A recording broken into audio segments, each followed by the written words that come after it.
우리 내일부터 이제 합숙훈련이 시작됩니다. 지금까지 많은 합숙훈련을 받았고 또 많은 메시지를 들었는데요. 이번 합숙훈련이 이제 다음 주에 있을 우리 본캠프 실제 캠프하고 어떻게 이제 연결이 되고 또 앞으로 이후 캠프 지속적인 전도운동 어떻게 연결될지 우리 평생을 두고 이번 훈련이 합숙훈련이 어떤 의미가 있는지 좀 많이 생각을 좀 해봐야 되겠습니다.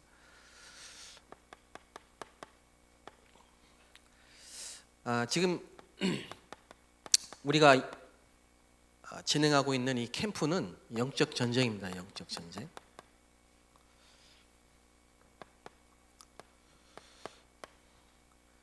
이 캠프라는 단어가 군사 용어입니다.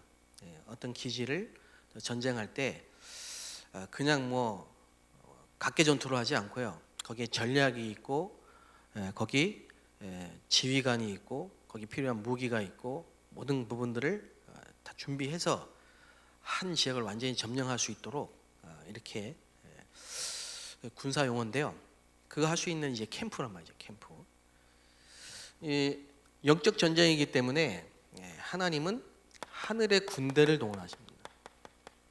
천군과 천사를 파송하게 돼 있죠.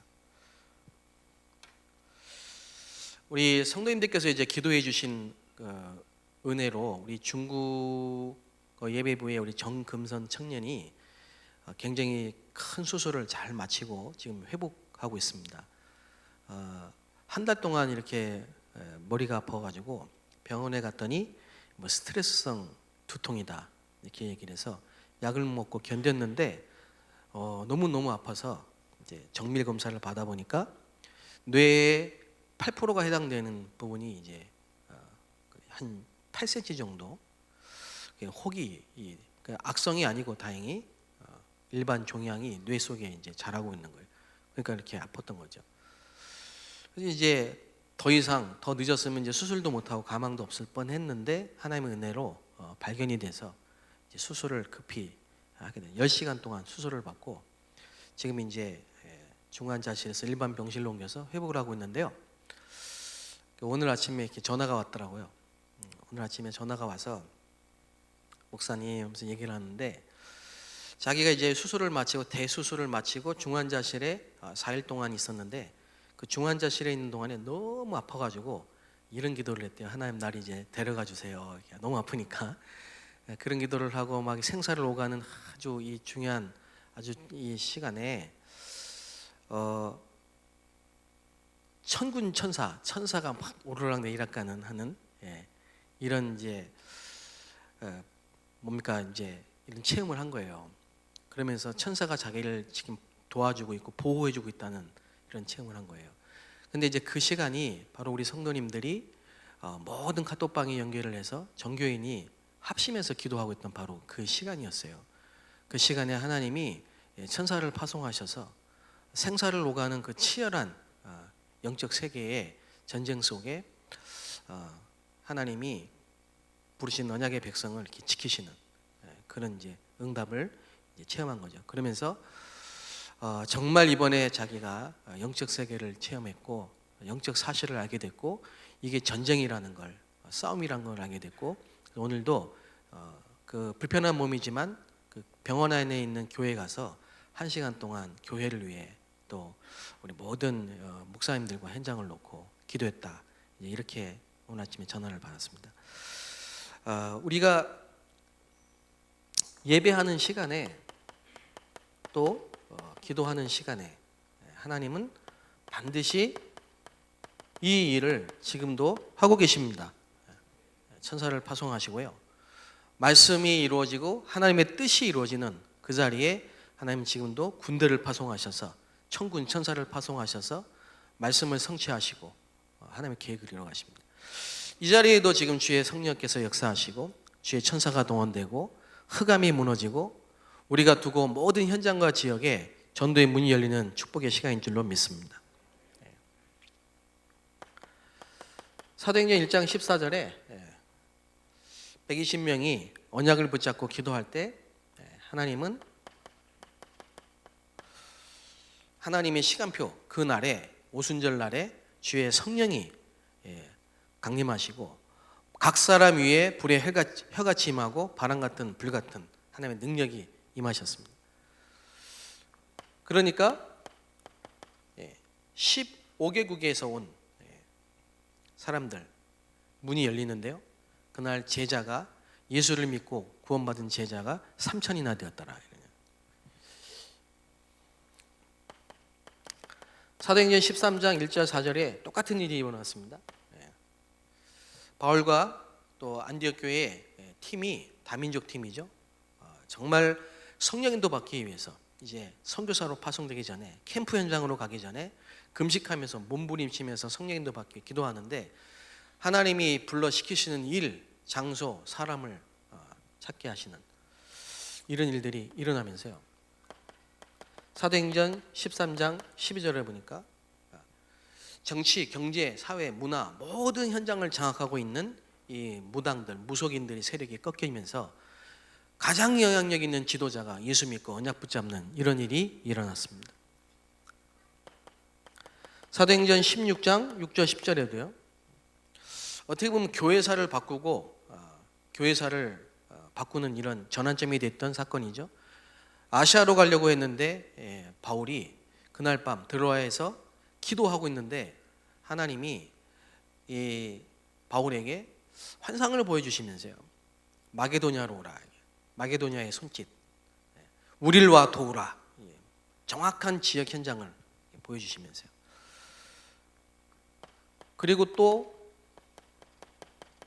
바울이 기도처를 찾고 또 기도할 곳을 찾아서 기도하면서 진행을 하는데 마게도냐로 가는 첫 관문이면 빌립보라는 지역에 하나님이 예비하신 사람 루디아 또 장소 루디아의 집 이런 걸 찾도록 문을 열어주셨습니다. 사도행전 9장 1절 7절도 마찬가지죠. 두란노 운동이 있기 전에 한 지역을 완전히 살리는 에베소 전도 운동이 일어나기 전에 똑같은 마가다라방에 일어났던 똑같은 일들이 일어났습니다. 이걸 보고 우리가 이전 캠프다. 이전 캠프. 또 우리가 말씀을 받고 기도하고 하나님을 바라보는 그 시간, 감람산 준비 캠프죠. 40일 동안 각 사람에게 미션을 주고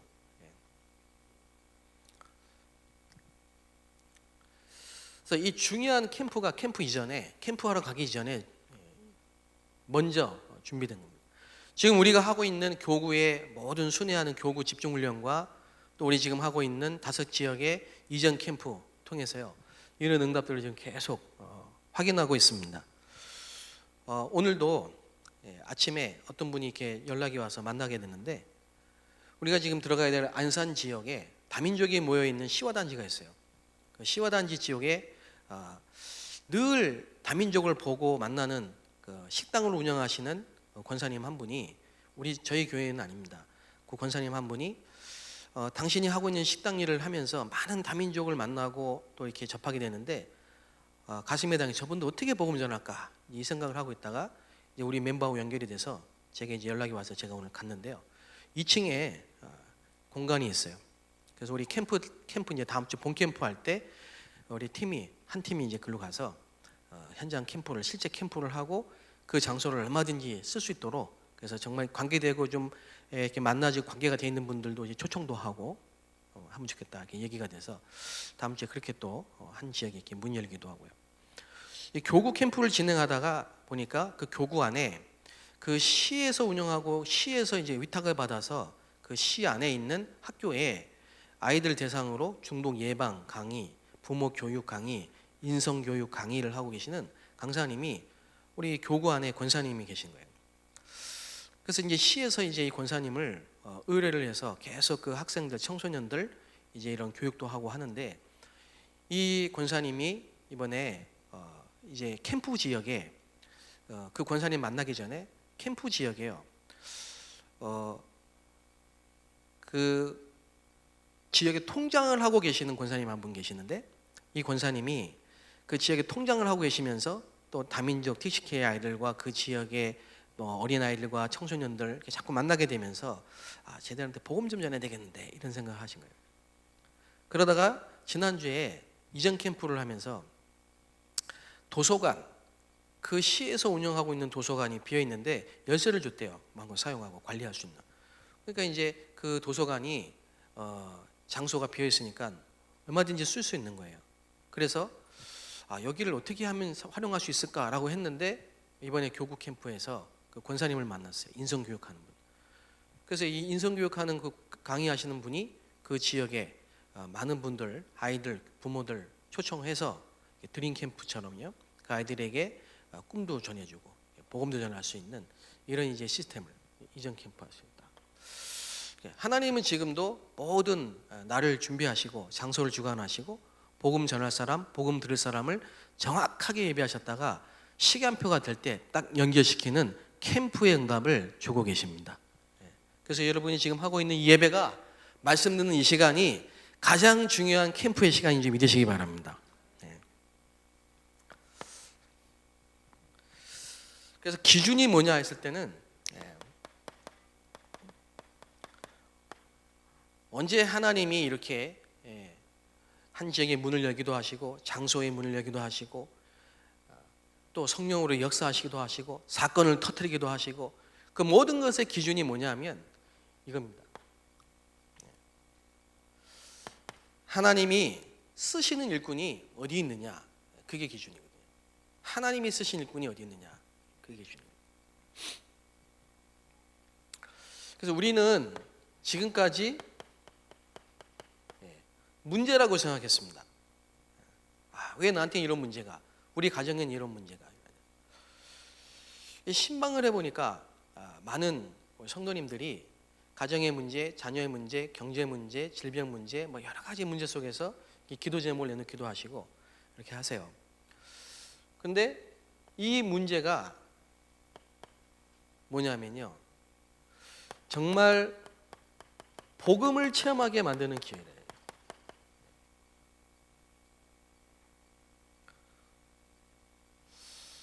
근데 하나님은 지금도 우리 인생을 언약의 여정 속에 인도해 가고 계시는데 복음을 체험할 수 있도록 그 문제를 허락하신 거예요. 그래서 지상 최대의 사건, 예수 그리스도께서 죽으신 그 십자가 사건, 이건 고난의 사건이 아닙니다. 우리의 죄를, 우리의 질병을, 우리의 연약함을, 우리의 고통을 단번에 영원히 끝내신 영광스러운 사건이라. 구약의 모든 피제사를 완성하신, 성취하신 사건이 십자가 사건이에요. 예수님 마지막 하신 말씀도 다 이루었다. 다 이루었다. 하나님은 지금 우리를 어디로 인도하고 계시냐? 갈보리 산으로 인도하고 계신다. 그거를 알게 되는 겁니다.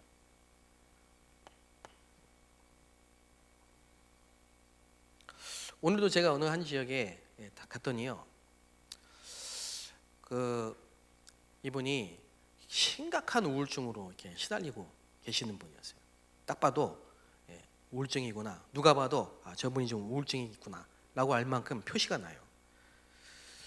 그리고 이제 거기 이제 현장에 다락방을 마치고 이런 분이 있는데 한번 좀 복음을 전해달라고 해서 갔는데 가보니까 이제 그런 분이 미용실을 하시면서 많은 또 이렇게 학교를 운영하시면서 또 그런 강사들을 세우고 또 이게 하시는 분이에요. 굉장히 문이 될 수 있는 분이죠. 그 지역에. 이분이 앉아 계시더라고요. 알고 보니까 스토리를 들어보니까 가정에 많은 문제들이 있어요. 남편과의 문제도 있고 남편이 또 이렇게 잠깐 외도도 하시고 그러면서 얼마나 이게 마음고생이 많았겠습니까? 그런 어려움 속에서요. 또 본인도 이렇게 어려움도 있고 자녀들도 그렇고 자기 자녀 딸이 이제 사귀고 있는 남자죠. 사위가 될 사람인데 이제 자살도 하고 갑자기. 그러니까 이런저런 일에 많은 충격을 막 받다 보니까 마음과 생각에 이게 딱 뭔가에 잡혔어요. 어둡죠. 그래서 제가 그랬습니다.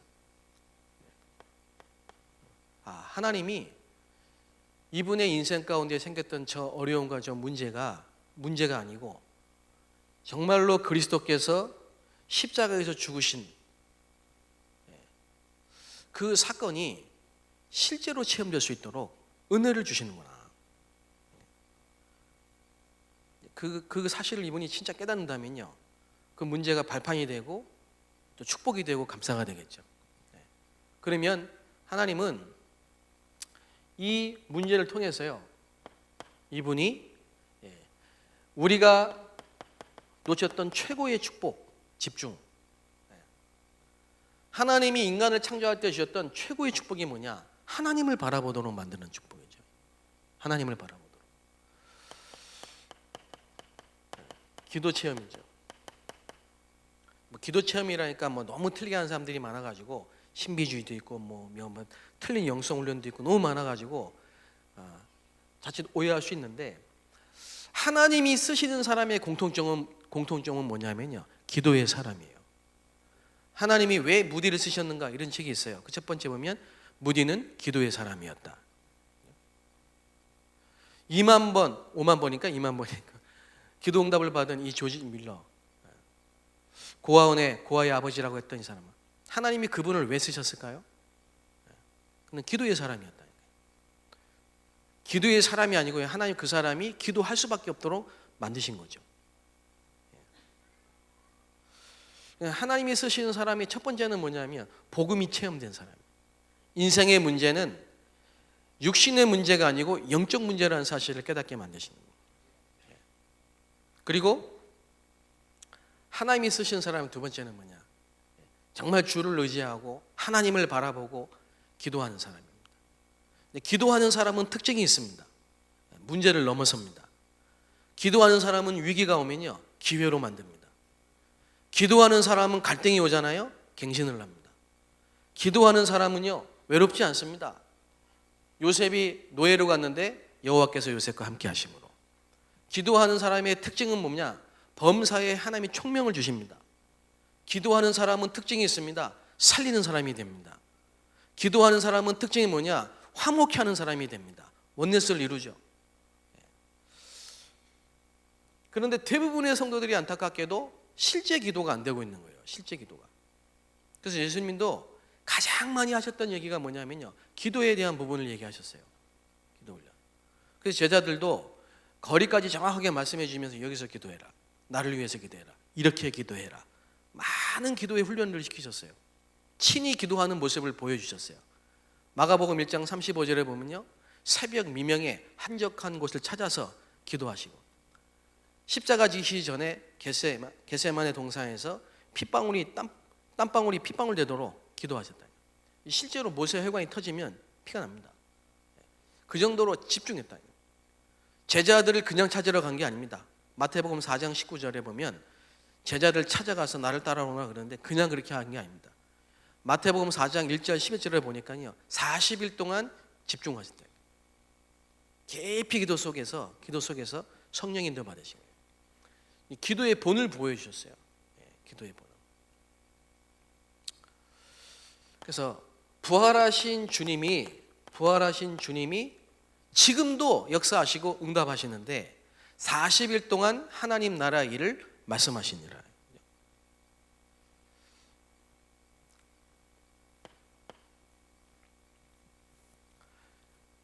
그리고 하나님이 쓰시는 사람은 성경적 전도 방법.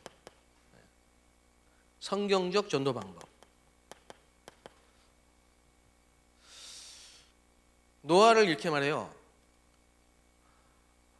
하나님의 은혜를 받은 자다. 하나님과 동행하는 자다. 그리고 뭐라고 합니까? 말씀을 다 준행하였다. 노아에게 방주를 이렇게 져라, 몇 귀빗으로 해라, 재료는 이렇게 써라, 역청을 발라라, 아주 세밀하게 디테일하게 방주를 만드는 방법을 다 가르쳤어요. 그러니까 방주는 내 마음대로 만들면 안 되는 거예요. 영혼을 구원하는 이 전도는 우리 마음대로 하면 안 되는 거예요. 하나님이 우리에게 주신 방법을 찾아야 됩니다. 그걸 보고 성경적 전도 방법이라고 해요. 근데 한 시대마다 쓰시는 전도자들의 특징을 보면요, 분명히 우리가 1차 합수가 안 받았는데도 진짜 전도하는 사람들 보면, 초대교회 성도들 보세요. 이렇게 간다니까요. 성경적 전도 방법대로 간다니까. 예수님이 하신 그 방법을 그대로. 그 성경적 전도 방법의 첫 번째가 뭡니까? 하나님은 모집한 게 아니고 선발하셨어요. 그래서 예수님은 광고를 하거나 모집을 해서 사람을 모은 게 아니고요, 찾아가셔서요 선별하셨다. 그리고 많은 사람을 살리기 위해서 소수에 집중하셨습니다. 이게 하나님의 방법이라니까.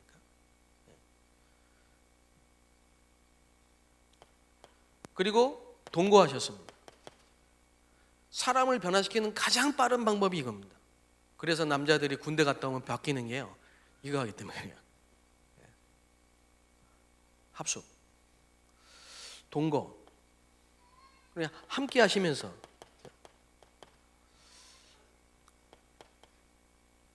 그리고 뭐죠? 모범을 보여주셨다. 바리새인들은 탁상에서 율법을 가르쳤지만 예수님은 현장에서 복음을 보여주셨어요. 아, 이게 복음이구나. 가늠한 여자를 딱 보시면서요, 너희 중에 죄 없는 자가 먼저 쳐라. 사람들이요 막 주춤거립니다. 땅에다가 막 쓰십니다. 김 아무개 어젯밤에 무슨 일 했고, 이 아무개 일주일 전에 뭐 했고, 아마 그들의 죄를 낱낱이 다 썼어요. 사람들이 다 도망갔어요. 로마서 3장 10절, 의인은 없나니 전부 죄인이라. 누가 죄를 안 짓습니까? 죄인으로 태어났으니까 죄를 짓죠. 그 제자들이 그걸 딱 보면서요, 예수님이 그 간음하고 떨고 앉아있는 그 여자에게 다가가서 나도 너를 정죄하지 않는다. 너는 다시는 죄를 범하지 말아라. 이게 뭡니까? 복음을 보여주신 거예요. 복음. 하나님은 사랑이시고 복음은 찾아가는 거고 복음은 용서하는 거고, 우리가 죄를 반성하는 게 아니고 하나님이 우리의 죄를 덮어버리는 거예요. 죄 지은 자가, 죄 없는 자가 먼저 쳐라. 모든 사람은 죄가 있다. 그래서 그리스도께서, 예수님이 그리스도이신 예수님께서만 죄 사는 권세가 있게 하려 하십니다. 사람에게 필요한 게 뭐냐? 그리스도다. 그리스도로 오신 분이 누구냐? 바로 예수님입니다. 실제로 보여주는 거죠. 아무리 천사의 말을 한다 할지라도 사랑이 없이는 울리는 꽹과리 같다 이거예요. 인본적인 사랑이 아니고 박애주의적인 사랑이 아니고 하나님의 아가페 사랑입니다. 로마서 5장 8절에 보면요, 우리가 아직 죄인 되었을 때도 하나님은 그리스도를 이 땅에 보내셔서 십자가에 죽이심으로 당신의 사랑, 하나님의 사랑을 확증하셨다.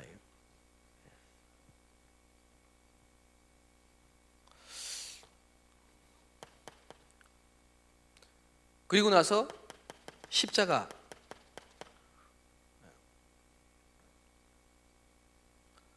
최고의 가치의 재인식, 이게 중요한 겁니다. 자꾸 방법을 찾으려고 하는데 방법이 아니라 그냥 사람을 바꿔야 돼요. 어떻게 바꿉니까? 하나님의 사랑, 다시 말하면 그리스도의 복음, 그 십자가, 그걸로 우리 인생의 가치관이 안 바뀌면 안 되는 거죠. 자기의 십자가를 지고 나를 따라오라. 자기를 부인하고. 갈라디아 2장 10절, 바울의 고백이잖아요. 그게 뭡니까? 사역자입니다. 사역자. 지금 이 시대, 이 세상에, 여러분이 있는 현장에, 제가 있는 현장에 필요한 사람이 누구냐? 그리스도로 모든 가치관이 바뀐 사람입니다. 복음이 모든 것이고 충분하고 완전하다는 거예요.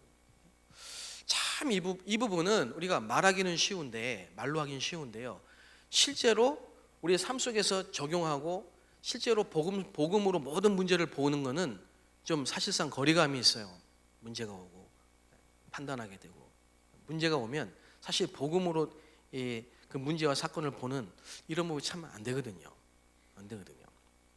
솔로몬이 재판을 하는데 여자 둘이 왔어요. 둘이 와서 서로 이게 내 아들이라, 내 자식이다. 그러니까 솔로몬이 칼 갖고 와, 반 잘라줘. 한 여자는 그렇게 하기 좋겠다. 한 여자는 울면서 내가 잘못했다고, 이 아들이 저 여자 거라고. 도대체 누가 진짜 엄마입니까? 저는 그걸 보면서요, 저게 진짜 복음 사랑하는 사람이다. 진짜 사랑한다면 양보한다. 진짜 사랑한다면 자기를 희생하는 거죠. 진짜 우리가 복음이라면 문제가 올 때, 손해가 올 때, 이익이 올 때 우리 복음 때문에 복음에 유익한 쪽으로 인도를 받게 되고 복음을 위해서 양보하게 되고 정말 교회를 또 전도를 위해서 뭔가 자기의 것을 내려놓고 양보할 수 있잖아요. 근데 대부분이 이익을 따라, 대부분이 자기의 어떤 계시함과 목적을 따라. 청년이 왔어요. 내가 모든 계명을 다 지켰습니다. 완벽하게. 예수님이 네가 가지고 있는 재물을 다 팔아서 나눠주고 날 따라오라. 한참 고민합니다. 결국은 돌아갑니다. 뭐가 안 되는 겁니까? 그리스도로 가치관이 안 바뀌었다는 거죠. 아직도 자기가 섬기고 있는 주인은 경제인 거예요. 숨겨진 부분에, 감춰진 부분에 아직도 뭐가 있냐? 상처와 그 상처이 우상이 돼서 그리스도를 덮고 있어요. 복음으로 모자를 썼지만 실제로는 감추고 있는 부분이 있다니까. 라헬이 드라빔을 가져온 것처럼 뭔가 숨기고 감추고 있는데 그게 그리스도보다 더 중요하게 생각되는 그 부분이 있기 때문에 항상 중요한 시간에 사역자로서 인도받는 부분이 안 되는 거예요. 이제 그런 거는 감춰놓고 있고 그런 건 안 바뀌어 있는데 자꾸 방법을 가지고 구원의 길을 써야 되는지, 복음 편지를 뭐 외워야 되는지, 이렇게 하면 되는 거지, 다락방을 이렇게 하면 되는지, 이 방법으로 하면 되는지 자꾸 방법을 찾는 거는 그거는 틀린 것이다. 하나님은 우리가 복음으로 완전히 뒤바뀌기를 원하십니다. 바울이 유대인 중에 유대인이고 바리새인 중에 바리새인이고요. 율법 중에 아주 율법주의자잖아요. 베냐민 지파 왕족이잖아요. 뼛속까지 유대인 아닙니까?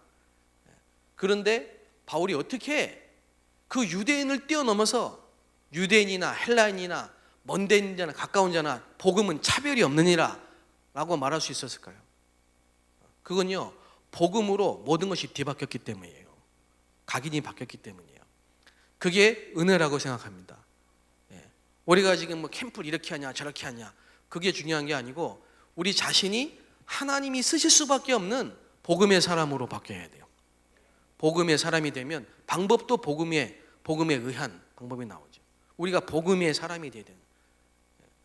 베드로가 내게 있는 건 내게 주노니 그렇게 얘기했던 것처럼 실제로 내가 복음을 가지고 복음을 누리고 있어야 하나님이 실제로 복음이 필요한 사람에게 사람을 우리에게 붙이시는 거죠.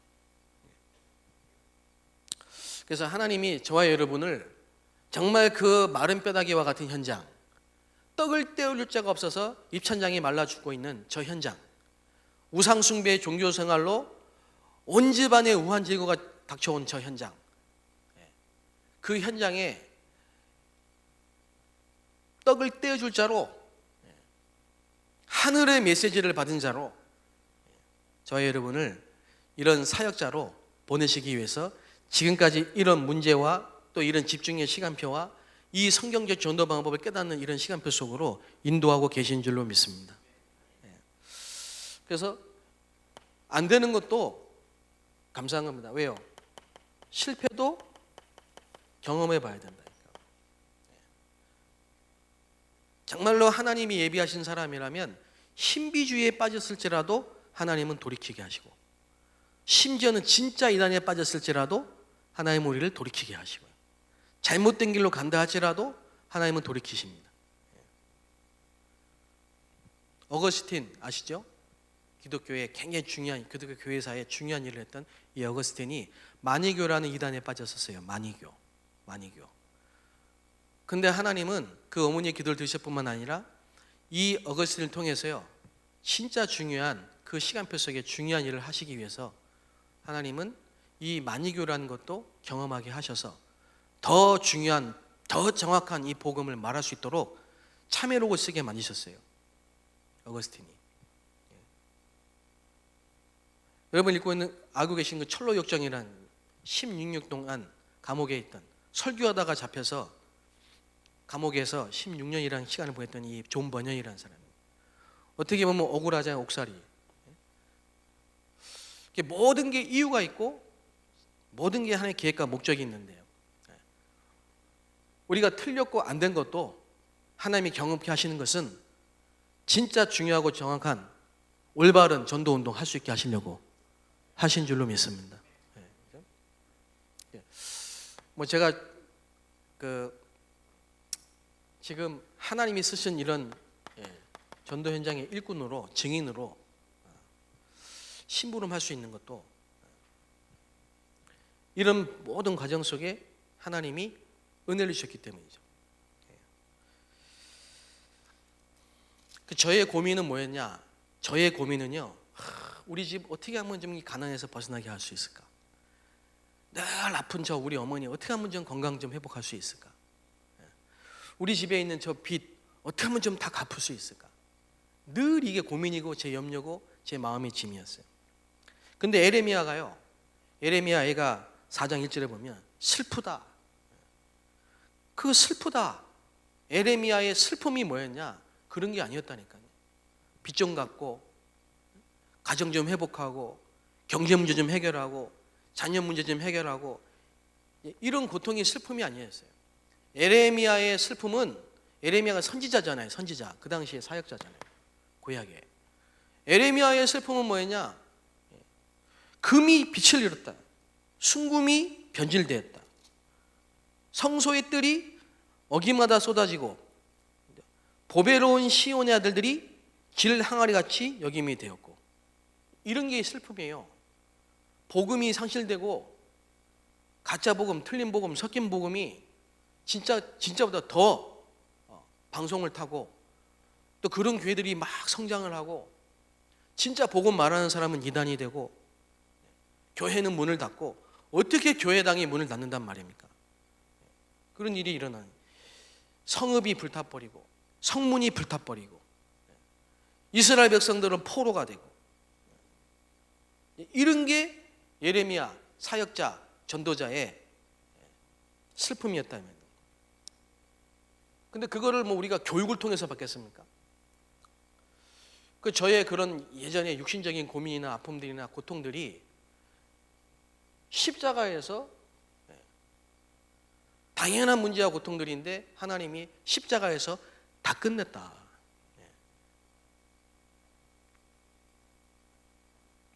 그리고 제게 진짜 고민을 주셨는데, 들깨도 젖을 주고 새끼를 먹이는데 딸 내 백성은 잔인해서 마치 광야의 타조 같도다. 그 말 무슨 말이었냐면요, 타조는 새끼 낳고 그냥 돌아다니는데요, 키우지 않고요, 알도 안 품고 양육도 안 하고, 타조같이 돌아다니면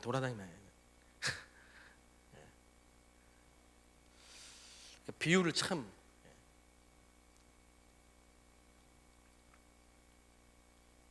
그렇잖아요. 그래서 전부 방치되어 있고 소외되어 있고 병들어 있고 비어 있고, 지금 한국 교회가 그래서 다 무너지는 거 아닙니까?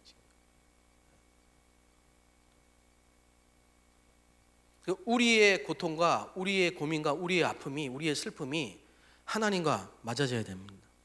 하나님의 마음이 우리의 마음이 되고, 조금만 현장을 향한 애통한 마음이 회복돼도 하나님이 그렇게 기뻐하시고요, 진짜 하나님이 응답을 주시는데요. 여러분, 오늘 이 예배를 통해서 정말 그리스도의 마음이 회복되시기를 바랍니다. 무너진 교회, 무너진 성전, 정말 저 현장 회복되길 바랍니다. 그래서 사역자입니다. 사역자.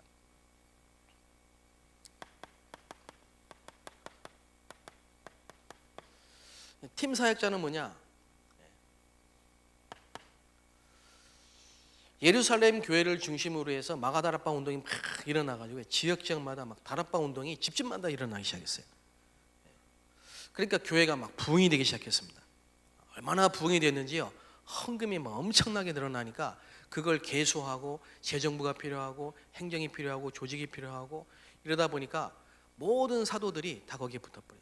모든 중직자가 다 거기에만 있어요. 사도행전 6장 1절에 보면요, 헬라인도 들어오고 히브리인도 들어오고, 교회 안에 히브리파, 헬라인파 갈등이 일어나기도 하고, 아나니아 삽비라 같은 중직자가 시험에 들기도 하고, 교회 안에 내분이 일어나기도 하고, 또 핍박이 오기도 하고, 이런 문제들이 막 터지죠. 그게 뭐냐 하니까 이거 하나가 안 되기 때문에 그렇습니다. 확산이. 복음은 확산돼야 돼요. 복음은 증거돼야 돼요. 복음은 전파돼야 돼요.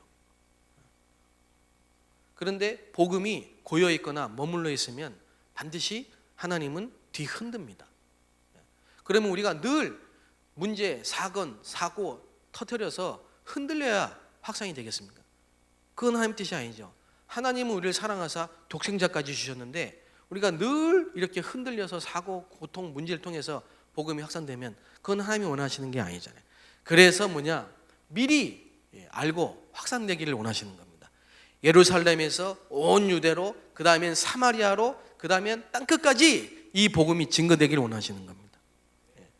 그러니까 확산돼야 되는 방법이 뭐냐? 확산되는 방법.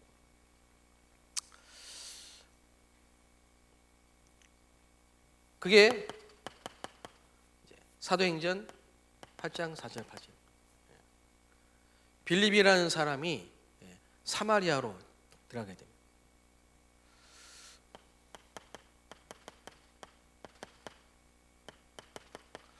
하나님이 바울이라는 사람을 준비하시고 바나바라는 중직자를 준비하셔서 이 둘이 모여 교회에서 1년 동안 많은 제자를 키우죠. 다시 말하면 교회 안에 성도들이 사역자로 설 수 있도록 제자 훈련을 하는 거예요. 교회 안에. 그리고 사도행전 13장 1절 4절에 보니까 이제는 어느 정도 교회 안에 일꾼이 세워졌기 때문에요. 딱 팀을 이뤄가지고 교회 밖에 실제 캠프를 하러 나갑니다. 이게 이제 팀 사역이란 말이죠. 이걸 제일 잘 깨달은 게 바울이고 이걸 가장 빨리 깨달은 게 안디옥 교회입니다. 팀 사역자 한 명이 나와버리면, 바울 같은 사람이 나와버리면요, 하나님이 그동안 준비하고 있던 모든 현장의 문이 확 열리는 겁니다. 그래서 2000군데 지교회 운동이 실제로 저는 올해 안에 일어날 수 있다고 확신합니다.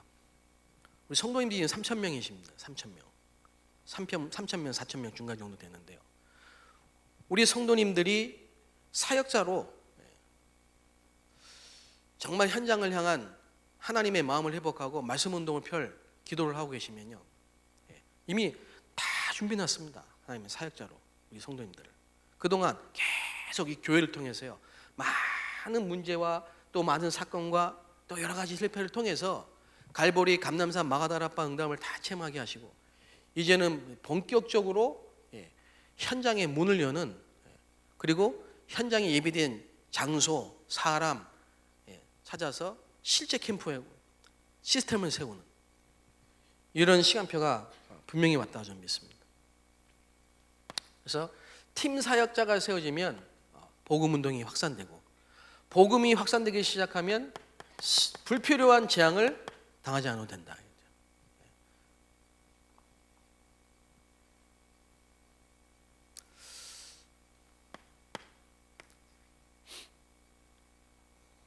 이제 이게 두 개가 딱 합쳐져 버린 거죠. 사역자와 팀 사역자가 팀을 딱 구성해서 이제 실제 현장에 캠프 운동이 일어나는 거예요. 그게 사도행전 13장 1절에서 12장, 사도행전 16장 6절에서 10절, 14절에서 15절, 16절에서 18절, 그리고 30절 31절 빌립보에 일어나는 겁니다. 그래서 빌립보 지역에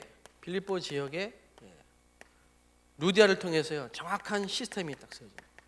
지교회가 딱 세워지죠.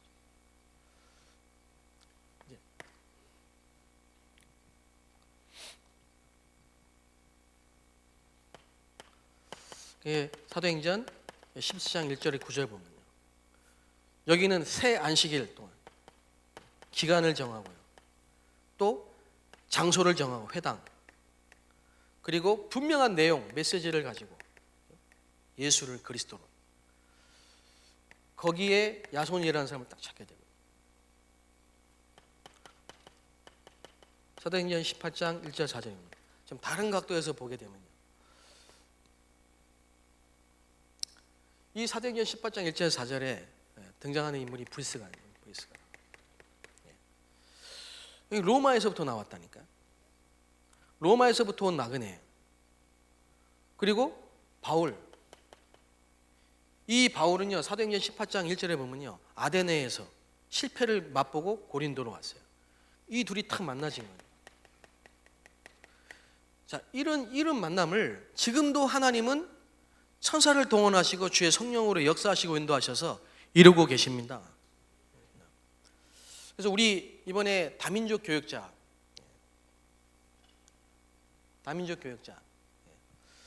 또 교구 교육자님들과 또 중직자와 성도님들 딱 팀을 이루는 거죠.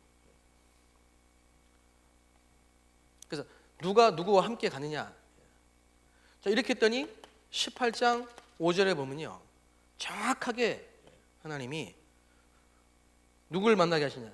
그리스보, 회당장 그리스보, 그다음에 디도, 유수도 다 주십니다.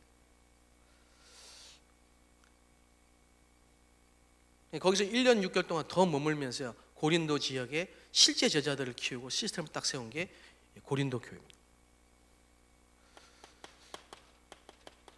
사도행전 19장 8절에서 20절 보세요. 여기는 따로 제자들만 딱 모았어요. 그럼 많은 지금 교회나 다른 단체에서는 뭘 하고 있냐면요, 자꾸 행사를 하고 프로그램을 하고 이벤트를 해요. 거의가 다민족 사역하는 사람들 가보면 큰 교회는요, 이벤트하고 프로그램하고 활동합니다. 지원 봉사센터를 막 세워서 이 사람들이 필요한 부분을, 육신적인 부분을 막 도와주기도 하고 또 막 데려오기도 하고, 겉으로 딱 볼 때는 뭐 대단하게 하는 것처럼 보이죠. 근데 실제로 이런 부분이 안 돼 있는 거예요. 사역자 훈련이 안 돼 있는 거예요. 천하보다 귀한 한 영혼을 하나님이 이 땅에 보내실 때, 이 우리나라에 보내실 때는 그 사람이 정말 사역자로 하나님의 일꾼으로 딱 세워져서 그 사람을 통해서 정말 복음이 증거되기를 원하실 거 아닙니까, 하나님이? 근데 전혀 이런 부분이 안 되도록 문제를 가지고 자꾸 복음을 체험하게 안 하고 문제를 갖고 해결해 주려고 하고, 집중을 못하도록 자꾸 혼란스럽게 만들고 행사나 활동이나 이벤트로 자꾸 정신없게 만들고, 절대 집중 안 되게 만듭니다. 예배 실패하고요, 말씀 들을 때 쓰고 녹취하는 우리밖에 없다니까요. 이런 게 전혀 안 되는 겁니다. 그러니까 오랫동안 깊이 각인되어 있는 그 나라의 문제와 전통 속의 영적 문제는 절대 해결이 안 되는 거예요. 절대 해결이 안 된다. 실컷 도와줬는데 5년, 6년 하고는 딱 뒤돌아서 가버리고, 그러면 목사님들이 힘 빠지고 성도들이 상처받고, 이런 식의 안 되는 걸 계속하고 있는 거예요. 근데 안디옥 교회나 바울 같은 경우는요, 정확하게 하나님이 원하시는 인도를 쭉 받아가는 가운데요, 사람을 찾아서 그 사람에게 정확한 복음을 전달하고 그 사람이 정말 하나님을 바라볼 수 있도록 도와줘요. 이런 이제 캠프를. 그래서 따로 제자를 모았다니, 따로. 그리고 2년 동안 두란노에서요, 집중 훈련을 시킨 거예요. 2년 동안. 여기서 이제 신학원이 나기도 했습니다만은, 그 실제 현장에 들어가면 다 표시납니다. 임마누엘 서울교회 우리 성도님들이 실제로 현장을 탁 들어가 버리면요, 금방 표시납니다. 일단 하나님이 감춰뒀던 중요한 사람들을 다 붙여주세요. 제가 지금 그거 쳐다보시면 너무 은혜가 되고 힘이 된다니까요. 지금 그렇겠죠, 당연히. 하나님 그렇게 보내주실 수밖에 없죠. 붙여주실 수밖에 없죠. 제가 지난주에 좀 말씀드렸는데, 저희 교회 권사님 한 분이요, 병원에서 주차장을 하신단 말이에요. 근데 이분이 계속 거기서 기도를 하고 계시는 거예요. 그 병원을 두고 24시간 그 병원 두고 계속 기도를 하시는 거예요. 근데 누가 왔냐니까, 사명자가, 다락방 메시지 듣군요. 사명자가 딱 그 병원에, 이제 그 교회는 너무 멀어서 못 가고요.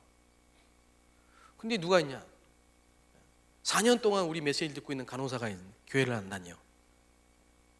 그러니까 이런 시간표에 정확하게 만남을 주셔가지고 예배드릴 장소도 완벽하게 준비되어 있고요. 그래서 저는 이런 게 지금 막 계속 이게 지금 보다 보니까 참 다르구나. 실제 현장을 살릴 수 있는 사람은 여러분밖에 없는 줄 믿습니다. 실제 현장을 살릴 수 있는 분은 진짜 복음 가진 여러분밖에 없어요. 진짜입니다. 누가 그러더라고요. 왜 자꾸 귀신 얘기만 하느냐. 정말 듣기 싫다. 귀신 얘기만 하지 말라. 그래서 내가 언제 귀신 얘기만 했냐. 귀신에서 빠져나오는 그리스도 얘기를 했지. 지는 그치 아비거든요. 아비가 마귀잖아요. 그러니까 아비 얘기를 자꾸 하니까 싫어하는 거지. 근데 내가 귀신 얘기한 게 아니고 그 귀신의 손에서 빠져나오는 길을 말했다니까. 그 길 대신 그리스도를 말하려 하니까 마귀의 일을 멸하신 그리스도잖아요. 그러니까 마귀를 말할 수밖에 없는 거지. 진짜 현장에 가면, 진짜 현장 가면요, 영적 문제, 이 사단의 실제, 영적 사실, 그게 보이니까 오직이 될 수밖에 없어요. 그래서 방주를 만드는 건 나를 위해서, 우리 가정과 우리 가문을 위해서. 내가 이 전도는 하나님이 우리에게 무슨 일을 시킨 게 아니고 종합적인 축복입니다. 현장 가보면요, 다 살아납니다. 메시지 받은 거, 훈련 받은 거 다 살아나죠.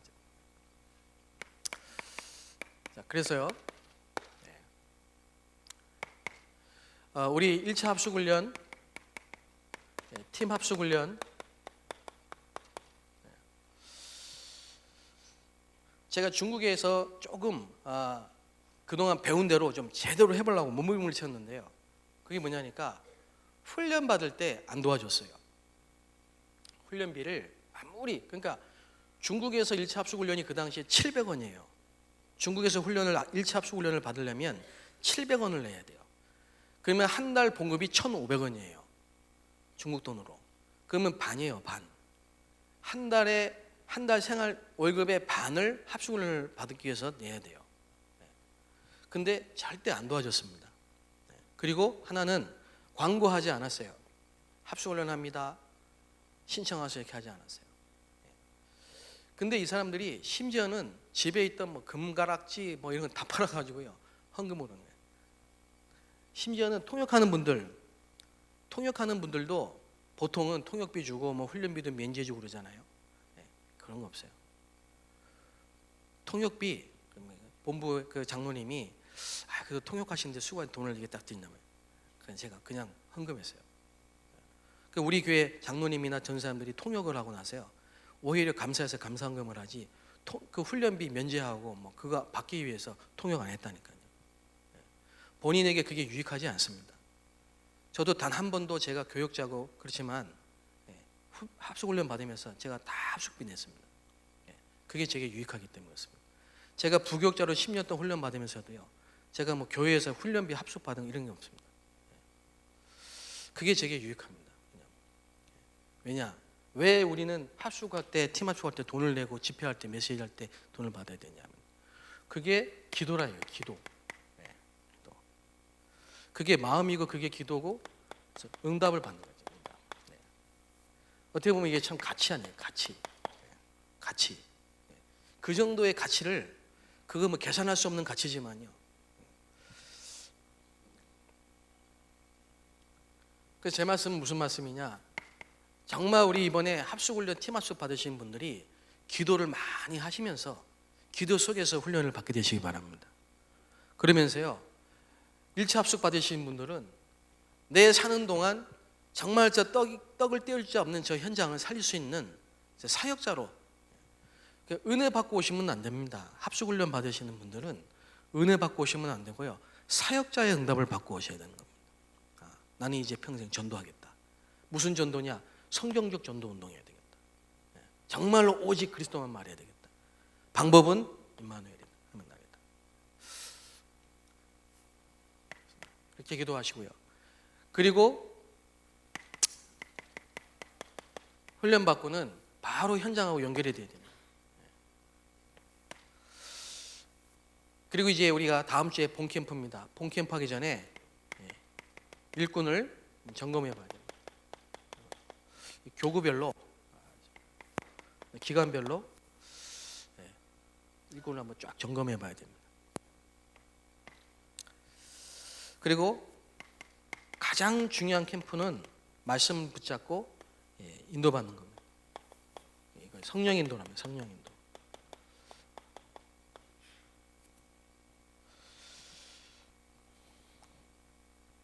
그래서 이제 올바른 전도 운동하기 위해서요. 정말 우리가 기도하고 올바른 일꾼들을 세우고 말씀 따라 인도를 딱 받는 거죠. 올바른 지교회를 2000 지교회를 기도하십니다. 이제 우리가 성전 건축을 놓고 기도하십니다. 237 나라를 위해서 계속 기도 속에서 원네스 되어지는. 그러니까 여러분 한 사람 한 분을 한 분을 이 시대의 일꾼으로 사역자로 팀 사역자로 부르셨음을 믿으시기 바랍니다. 하늘의 메시지, 정말 현장의 메시지, 이 시대의 메시지를 하나님 여러분이 주신 줄로 믿습니다. 기도하겠습니다. 하나님 감사합니다. 우리에게 중요한 말씀을 주심을 감사합니다. 캠프의 축복 속에 시간표 속에 말씀 따라 인도받고 하나님의 말씀이 성취되는 응답을 누리게 하여 주시옵소서. 주의 성령으로 역사하셔서 이번 합숙훈련을 통하여서 우리 모든 성도들이 사역자로 팀 사역자로 세워지는 시간이 될 수 있도록 축복하여 주옵시고 우리 모든 생각과 마음이 성령 인도받도록 이를 방해하는 모든 흑암들이 예수 이름으로 결박되게 하여 주시며 전교인 원네스 캠프를 통해서 모든 현장 속에 하나님이 원네스의 응답과 전도의 문이 열리는 역사가 일어날 수 있도록 축복하여 주옵소서. 감사합니다. 예수 그리스도의 이름으로 기도합니다.